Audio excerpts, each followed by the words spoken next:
अगर आप भी चाहते हैं बिट्टू मलंगिया इंटरटेनमेंट का ऑडियो वीडियो सबसे पहले आप तक पहुंचे, तो लाल बटन को दबाकर चैनल को सब्सक्राइब करें और बेल आइकन दबाना ना भूलें। अभी आप सुन रहे हैं मलंगिया से बीएम म्यूजिक की प्रस्तुति। डीजे उमेश सुखीपुर बाजार। पापा सिम मोबाइल कुछ के फेंकती होले बसवरिया में। पापा सिम मोबाइल कुछ के फेंकती होले पोखरिया में। मुर्गा बोली मिले हम 4 बजे भोरहरिया में। मुर्गा बोली मिले हम 4 बजे भोरहरिया में। Music by DJ Umesh Sukhipur Bazar. DJ Bittu Malangia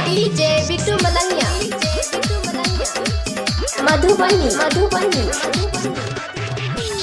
बाजा मरिहा डाल के हथवा दोनों कोमल कमरिया में।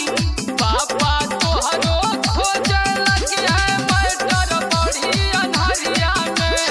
मुर्गा बोली मिले यहाँ 4 बजे भोरहरिया में।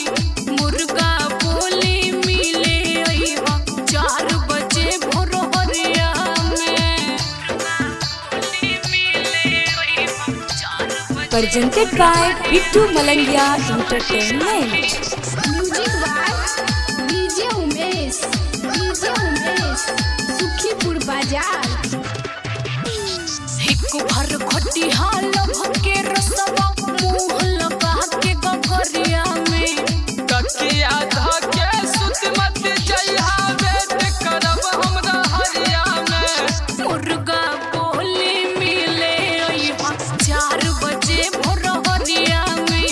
मुर्गा बोली मिले यहाँ 4 बजे भोरहरिया में।